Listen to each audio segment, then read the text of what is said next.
I think we're good to go. First of all, thanks everyone for zooming in on this Chick-fil-A Peach Bowl media availability with Georgia offense. First up today will be offensive coordinator Todd Monken and quarterback JT Daniels. And we're going to go straight to questions. And so we'll ask to begin with Anthony Dasher from UGA Sports and Chip Towers from Atlanta Journal-Constitution. Morning, Coach. I guess I'll come out hot today for you. Can you just talk about the weeks following, JT getting cleared, what you were looking for as far as him being game ready, and just the decision to wait till after the Florida game to give him this opportunity? Well, we could spend a half hour to an hour really discussing what all goes into the decisions at any position to play guys. And, obviously I will just talk about JT in terms of how he handled, first of all, our recruiting process to get him here, how excited he was to be a Georgia Bulldog. The pandemic obviously was a setback in terms of his rehab, and then getting him here was probably the best thing we could do. He can speak a little bit more to that. All he did was work his rear end off to try and get healthy, to learn the offense. He's a rare individual in terms of loving football and studying the game. And he didn't get his opportunity early on. He can speak to, again, his health, but he was eventually healthy, but he requested to go down to the other end and continue to work. Obviously, you can't give everybody reps, but what he did is continue to work and compete.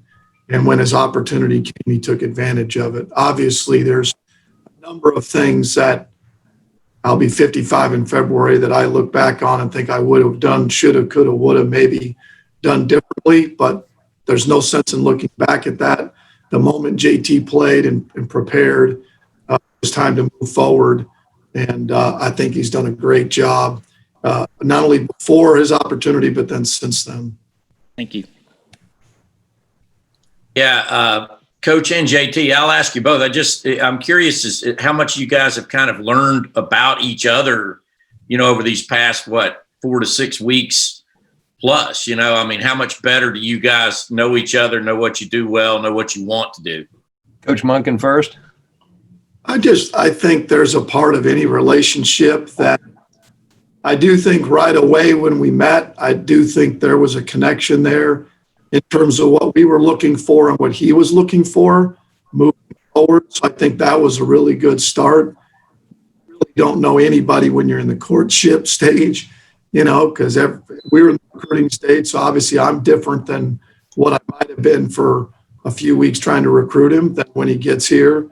And good and bad, some better, probably some worse. But from JT's end of it, I'll just speak from my end of it, is that one thing about it is he's a sponge, loves to be coached, loves to have the answers, which is a huge start at the quarterback position. There's a lot of things you can do with JT that you can keep it as quarterback controlled, because he's going to study the film. He's going to want to know the answer. You don't have to tell him everything. You don't have to look to the sideline and change the play. He can do that on his own. And he embraces that challenge of being in control. And that is the first step to being an NFL quarterback, is the quarterback being in control. And so it's been great. But from the get-go, it was, because there's never a doubt in terms of the amount of work that JT's willing to put in to be the player he wants to be. Very few people have a love of the process of playing the game of football like JT does. JT? Yeah, I would say we speak the same language, especially in terms of football. And it's something that, I learn more as the season goes on. But even when I wasn't playing, I was still on the sideline with Coach Buster, during the game. So I was hearing all the play calls, starting to learn more and more how he thinks and how he understands. And it was, something that I got to learn originally when we were on Zoom calls when I was getting recruited here. We used to watch film and do whatever we could through transfer portal rules. I think it's just grown and developed. And, at this point, there are times where I'll get the formation signaled in and I'll know exactly what he's calling. and things like that. It's just, the more I learn about him, the way he calls the game, and, the more time we spend together that, it just grows and gets better and we have a better understanding. And it was hard at the beginning because we were building what we want to do offensively. It's hard when you're trying to put together without a spring what we want to do from different places I've been in the staff collectively. So when you're going through things, but there's no guarantee. What we're doing today could have been completely different than what we were introducing in May.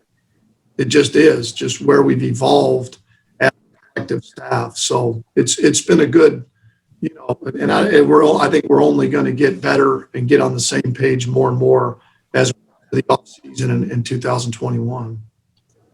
All right, let's go to Mike Griffith with Dog Nation, and then Mark Weiser, Athens Banner Herald. JT, I want to ask you, I remember earlier you were talking about doing all the Zoom calls, all the coaches around the country. Obviously, your background as somebody that studies football is well documented all the way back to 6th grade. What was it about Coach Monken, though? I mean, you talked to a lot of offensive gurus. You studied a lot of offenses. You probably could have played anywhere in the country. What was it about Monken that made you know that this was worth traveling across the country to play for him? Yeah, so there were definitely a lot of great offensive minds I was able to speak to. There was definitely an instant connection. The thing I tried to do with most coaches was see how they call a game, take me through the offense you run, and, your kind of philosophy. And there's an instant, connection as soon as I watched the first game with Coach Monk on, I think my second Zoom call with them, first Zoom call with them. It was just something that he sees the field very similar to how I see the field. I think we both have very similar, kind of philosophy for how to attack a defense. And it was something that, I knew it was exactly, what was best for me.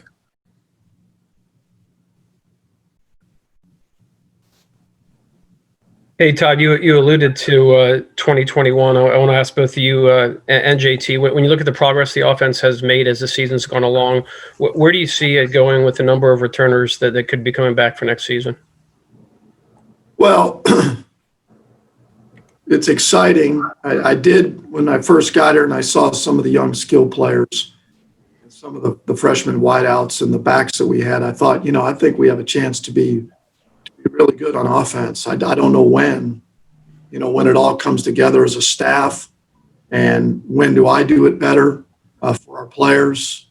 When do our guys mature? George is still a young player as well. When those guys start to mature a little bit. But we are excited about not only the guys that will be playing on Friday, but the young players that we've got, especially at the skill positions, that as we're able to move forward, and a guy like JT, who's certainly capable of distributing the ball and understanding where we want to go with the football. So it's an exciting time, especially for me. And, hopefully we'll have a chance to have a legit off season, be able to study what we did, what the difference is that we want to change as we move forward, because college football is different than NFL. There is a lot of differences that I think we'll continue to build off of that and develop who we are as we keep moving forward. Is that the same for JT? Yeah, awesome. There's a lot of talent on the roster, and there's guys that as fans not many have seen yet. People seen Arian Smith make one catch. Jermaine's growing a lot. You have a whole young group of O linemen that work every day. I've got to see him grow. Guys like Cedric Van Pran, see how they attack the game. I think you have a really good class of young guys that aren't just talented, but are also guys that enjoy the game of football, and they show up every day with a good attitude, and that they're here to learn and get better. So it's something good to see, and something I think you'll get to see. As they grow, you'll see a lot of it next year. All right, let's go to Dean Legge with Dog Post and Seth Emerson from The Athletic. Hey, JT, I wanted to ask you kind of a different question. Did you fly out here or drive? And when you did, when you were coming along the way, what was kind of some of the stuff you were thinking about in the car or the plane? Where'd you stop? Did y'all have masks on the whole time? What was that trip like? I got here in June. I flew out here and I slept the whole plane ride, so I couldn't really tell you. Okay. Okay. What was your immediate reaction, sort of 2-3 weeks in? Pandemic.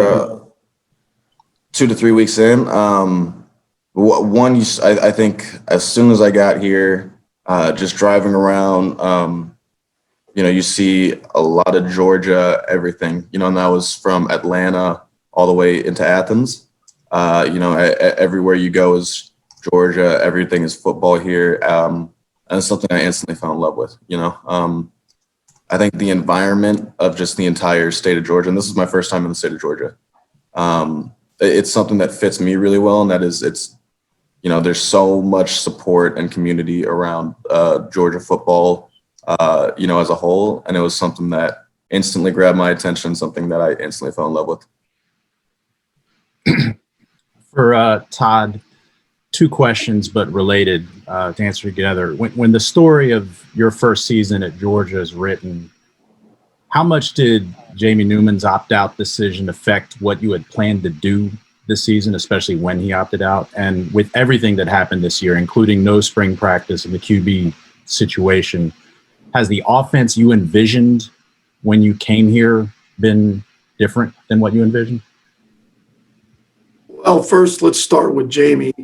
Not much in terms of changing, because at the time when Jamie was practicing, we were still in competition. Sure, certain things we were doing with guys who were a little bit more athletic that, we probably don't do nearly as much now with JT. But, it's hard to say what you envision.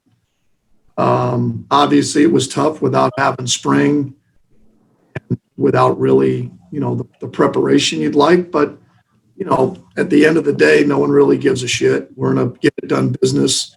There's a lot of other teams that lose players and that didn't have a spring and changed coaches and didn't have as good of players as we have. So, everybody has their own issues they've got to deal with. And, yeah, there's certain things that I wish I could have done better, that I would have coached better, I would have communicated better, I would have made better decisions on game day or during the week in terms of preparation, and that'll never change. And it hasn't as long as I've been coaching. But, obviously we certainly had our opportunities at Alabama. We certainly did. And we certainly had our opportunities at Florida and didn't take advantage of it, just speaking offensively. But I am excited about the guys that we do have. I really, really enjoy our staff. I think our staff does a great job collectively in the areas that they have in terms of game planning, in terms of bringing ideas to the table, because this is never a one-man show. It never can be. And coaches want to be involved in terms of their areas, contributing to the game plan. I just happen to be the one that finalizes things and gets a chance to call it. But I'm really excited about our staff moving forward and our young players. All right, let's go to Charles Odom, Associated Press, and then Jake Rowe, Dogs 247. Or JT, can you talk about your development since taking over at quarterback, in terms of how much of the playbook has been made open to you, and how much more freedom have you been given now that you've had the extra bowl practice? I wouldn't say there's too much extra, in terms of freedom. It was something that instantly Coach Monken had told me on my first call that, made me want to come here, is that there wasn't really you don't have to develop the ability to do that. We want quarterbacks that can, play the game and, get us in the right play before the play is snapped. So I've always, every quarterback here since, the offense was installed, we have the ability to, verse a certain look check to something, or if we're in a certain play and, there's something that's stopping that play, get us in the right play. So it's always been there. I wouldn't say there's much, anything that's too new in terms of that and, what we're doing. But it's something that, we've always been able to do, get us in the right play. And we have the freedom to do that, before any play. JT, I've heard a lot of talk about 2021 and everything. So I just wanted to ask you directly, what are your plans for next year? Have you, are you coming back? And then Coach Monken, how big would it be for your offense? How much would it mean for what you want to do to have JT come back? Yeah, it's not, something I've honestly given too much thought to.